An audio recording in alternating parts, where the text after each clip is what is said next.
your forecast first. Sponsored by Matex Heating, Cooling, and Plumbing.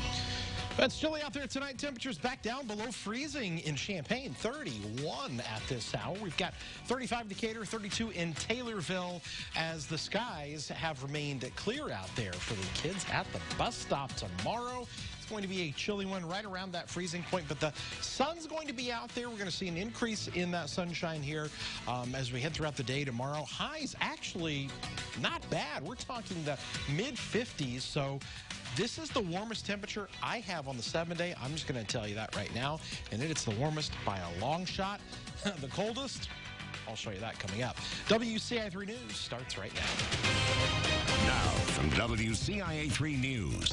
I've never seen anything so just awful in my life. A dog was found weak and starving on the side of the road, but some are hoping they may have helped save his life. I stand here today ashamed, heartbroken by this callous, cavalier actions of this board. They already ended their strike and went back to work, while TAs in one school district are still furious. A family is giving back after suffering a tragedy. How they're helping others like them. You're watching your local news leader. This is WCIA 3 News at 10. From 5 feet away, I could smell. It was awful. I wasn't sure he was still alive. She says this dog was found starving to death in a ditch by the side of the road, so she took matters into her own hands. Good evening, I'm Paul Cicchini. And I'm Jessica Coons. 3 days after we told you about a puppy abandoned in a cage in a Champaign lake comes the story of a dog found near Villa Grove fighting for his life. Now a couple with a big heart for animals hopes their quick thinking was enough to save his life. WCIA 3's Emily Braun is in our newsroom tonight. So, Emily, what do we know so far about this dog that was found? Jessica, we don't know if this is a runaway, stray, abuse, or neglect case. There's not much backstory or a clear way to trace it. But the woman I spoke with is committed to giving this dog's story a happy ending. But before we show you this, I do want to warn you, some of the images of this dog are a little bit graphic. This is the Gensler family, Brianna, her husband Justin, and their 3 kids. Not to mention, It's kind of ridiculous at our house. It's a funny farm. 5 cats and 4 dogs. I don't know. I just think that they deserve a chance. And, you know, somebody's got to take care of them. I don't say no very often. I have to give them a home because I know they're well taken care of. The avid animal lover felt what happened Monday was more than chance. Right as she was picking up one of her dogs from the area animal shelter, a young couple showed up there with this dog. They had said they'd found a dog in the back seat and didn't know what to do with it. And once I saw the dog, I knew that it needed immediate care. They told her he was in a ditch in Douglas County, starving. From 5 feet away, I could smell. It was awful. I wasn't sure he was still alive.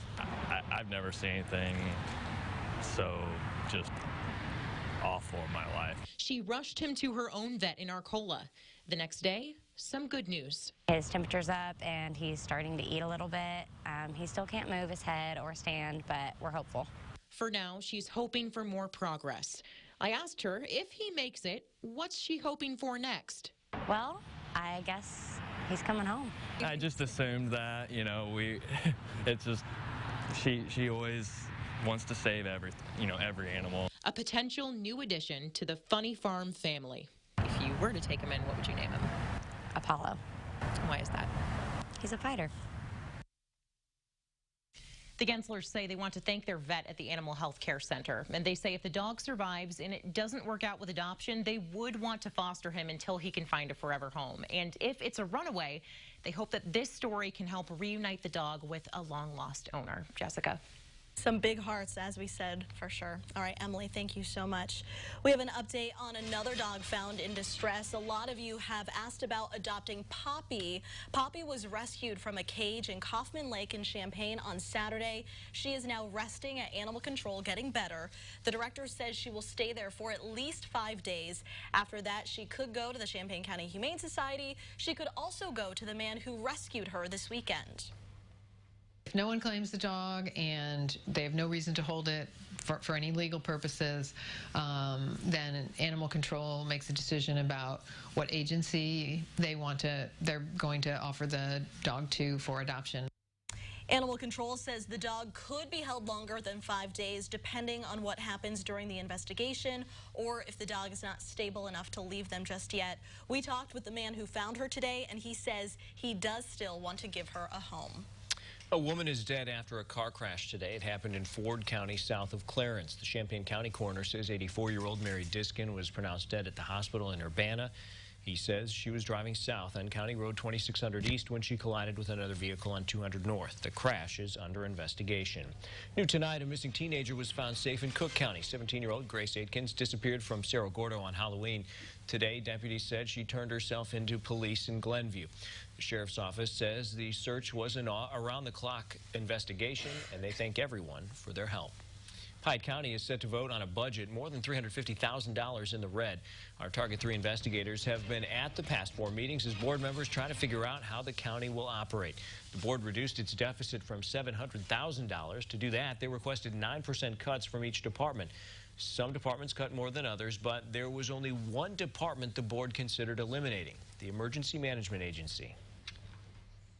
Was made full-time a year and a half ago, almost 2 years ago, in order to modernize, in order to bring us up into the current times as far as addressing emergencies and taking care of problems or being able to handle problems. It's important to note the Emergency Management Agency cannot be eliminated. That would be illegal. Now, at Tuesday's meeting, the board decided the county's emergency manager is going back to part-time. Officials say there are problems with the county's emergency preparedness plan, and the state's requiring everything be fixed by March. With a part-time budget, that won't be possible, and the EMA won't be able to operate. And again, if they're not operating, it will be in violation of the law. Now, the full breakdown of the story, including how much the board wants to cut, can be found on our website. Teaching assistants and parents rallied before the Decatur School Board meeting tonight, many of them demanding the entire board step down from their positions.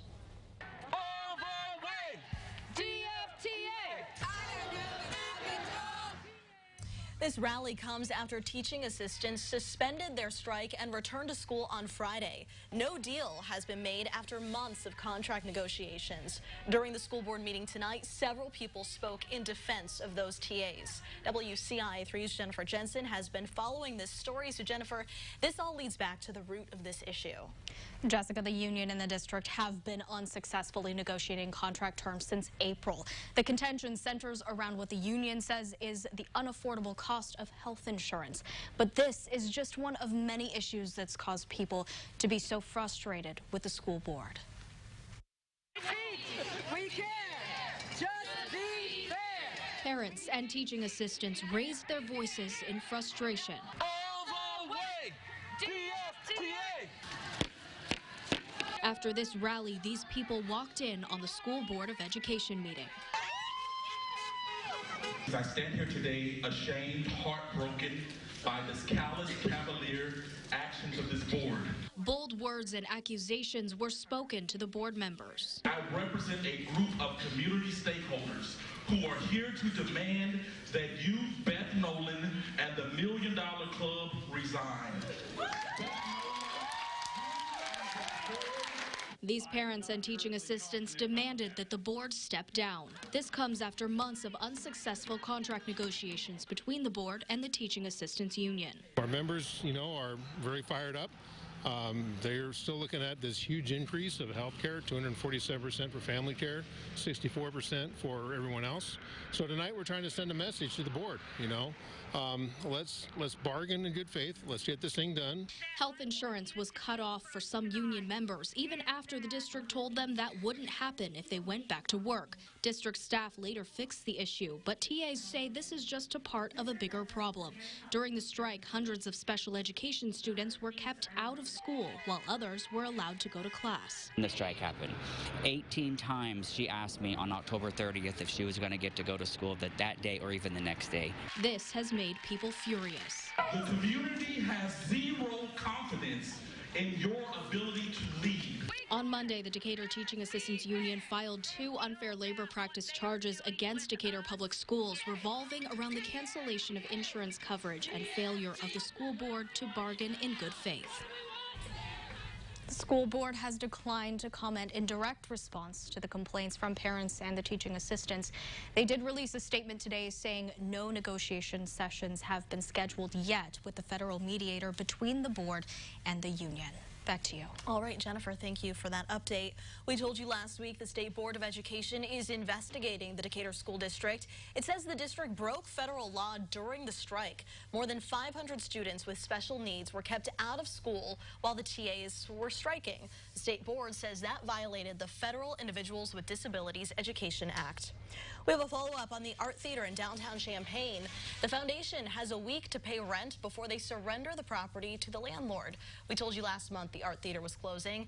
David Kraft told the Art Theater that if they couldn't pay rent by next Tuesday, he would repossess the building and its assets. He says he wanted to do this as soon as possible so the building could be used for something else in the future. It's a way to help the smallest patients. How one family made sure NICU infants and their families are taken care of. Plus, a fireplace may sound like the perfect way to keep away the cold, but it could also put you out in the cold. And Illinois basketball wants this to be the year they make it back to the NCAA tournament. They're hoping to start that journey tonight.